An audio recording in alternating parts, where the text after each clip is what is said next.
చూపించిన తర్వాత నాన్నగారు అందరూ చేసిన తర్వాత బీవీఎస్ రవి అన్నాడు, సార్ నేను సినిమా మొత్తం చూశాను సార్, ఎక్స్ట్రాడినరీ సార్, గ్రాఫిక్స్ లేకుండా చూశాను సార్, అది కానీ వస్తే మాత్రం నెక్స్ట్ లెవెల్ సార్ మూవీ అది ఇది. రాము గారు ఒక మాట అన్నారు, ఇంత జాగ్రత్త తీసుకున్న విష్ణు గ్రాఫిక్స్ వదులుతాడు, అది కూడా ప్రమాణంగానే ఉంటాయిలే అన్నాడు. ఆ భయానికే నేను అది పోస్ట్పోన్ చేసేసాను.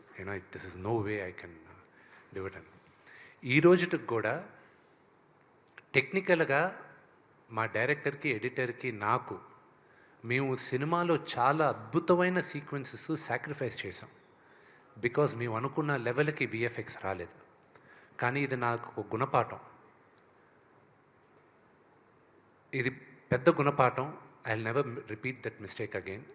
బట్ సినిమా చూసేటప్పుడు చాలామందికి అది తెలియలే. అందుకే మేమందరం ఈరోజు మార్నింగ్ ఎడిటర్ మేము కూడా చూసుకొని ఎవరు పట్టించుకోలేదు అవన్నీ కరెక్ట్గా అక్కడ వెతుకుతారు. ఇప్పుడు అది 2 weeks తర్వాత చెప్తాను. అది మీరు ఎతికినా మీకు దొరకదు. ద రీజన్ ఎందుకు దొరకదో కూడా చెప్తానండి. The narration of the movie is very strong. One of my favourite scenes Sharath Kumar గారికి నాకు జరిగిన ఒక కాన్వర్జేషన్. ఒక ఫాదర్ సన్కి అప్పగింతలు ఇచ్చేది. ఆ సీక్వెన్స్ని రాసుకునేది ఎప్పుడంటే, మా తాతగారు ఇంకొక 15 రోజులు పోతారని ముందే తెలిసింది హెల్త్ రీజన్స్ వల్ల. మా నాన్నగారు డెవెస్టేటెడ్. ఆయన 10-15 రోజులు మా తాతగారికి స్నానం ఒకటి చేయించలేదు, కానీ మిగతా అన్ని పనులు ఆయనే దగ్గరుండి చేయించారు. ఆయనకి భోజనం పెట్టే దగ్గర నుంచి, బట్టలు మార్చే దగ్గర నుంచి ఆయనే చేశారు. I saw that and I felt, ఈ కథ రాసుకునేటప్పుడు, if a father had a chance, ఏ తండ్రికైనా ఒక్క ఛాన్స్ దొరికితే, నేను ఇంక ఉండను, నేను చెప్పాలనుకునేదంతా నా బిడ్డకి చెప్పేయాలి అని ఒక్క ఛాన్స్ దొరికితే ఎలా ఉంటుంది.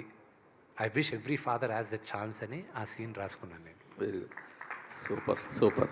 ఇది అఫ్కోర్స్ యూఎస్లో చూసిన వాళ్ళు బ్రహ్మాండంగా ఉందంటున్నారు. అండ్ మార్నింగ్కి వచ్చేసరికి 7 o'clock 10 o'clock నేను నమ్మలా. ఎందుకంటే మార్నింగ్ జనరల్గా నచ్చిన వాళ్ళు చూస్తారు, బాగుంది అంటారు. నేను ఈరోజు మ్యాట్నీ షోస్కి I relaxed. I was like, wow, what they are saying is actually true అనేది నమ్మబుద్ధి అయింది. అండ్ రాము గారి మెసేజ్, రామ్ గోపాల్ వర్మ గారి మెసేజ్ ఈరోజు మార్నింగ్ పెట్టారు ఆయన. ఐ వాజ్ హోల్డింగ్ బ్యాక్, ఆపుకున్నాను. అందరూ పక్కన ఉన్నారు, కానీ ఆయనకు మాత్రం చెప్తున్నాను. ఎందుకంటే ఆయనకి నాకు ఒక ఎమోషనల్ కనెక్ట్. చాలామంది అనుకుంటారు రామ్ గోపాల్ వర్మ గారికి అసలు ఎమోషన్స్ లేవు.